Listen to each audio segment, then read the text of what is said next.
Fala galera! E na edição de hoje, do álbum dos presidentes, a história dos presidentes da República, como foram contadas pelos repórteres e cronistas do Jornal do Brasil, o último episódio da Era Vargas, a criação da Petrobras, o atentado na Rua Toneleiros e o suicídio do ex-presidente.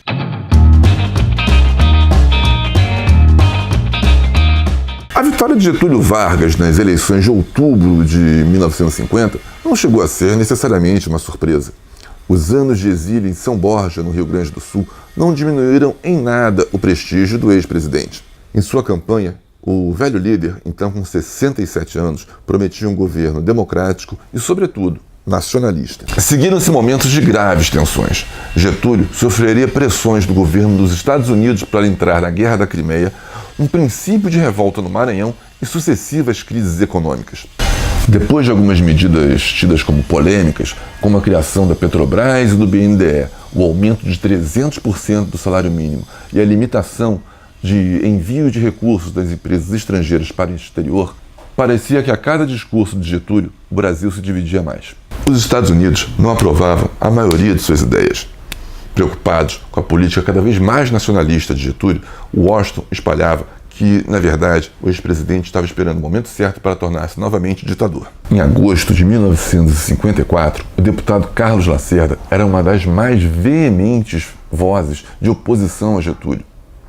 Em seus artigos no jornal A Última Hora ou através dos microfones da Rádio Globo, Lacerda fazia ataques diários ao presidente. Na madrugada do dia 5, ao chegar em casa na Rua Toneleiros, em Copacabana, Lacerda foi atacado a tiros por pistoleiros contratados por homens de Getúlio, porém sem o conhecimento dele. O atentado resultou na morte do marechal da Aeronáutica Rubens Vaz. A opinião pública indignou-se e pedidos de renúncia explodiram por todos os lados. A Aeronáutica instalou um inquérito próprio, que ficou conhecido como República do Galeão. As investigações concluíram que a responsabilidade do atentado era de Gregório Fortunato, o chefe da guarda pessoal do presidente.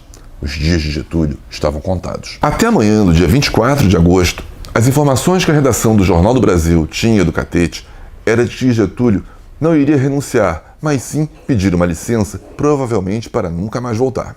Mas o presidente acabaria driblando essa expectativa.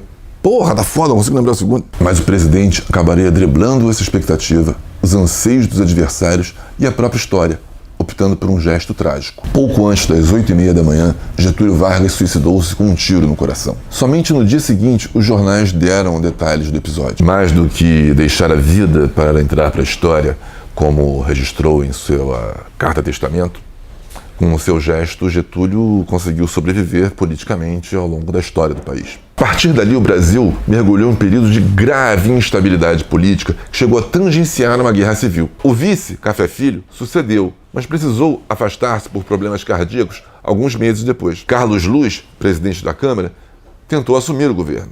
O problema é que o ex-ministro da Guerra, General Lott, estava convencido que os dois ex-presidentes, na verdade, tramavam um golpe outra vez. O general não só impediu Carlos Luz de assumir o governo, como impediu até que Café Filho assumisse de volta.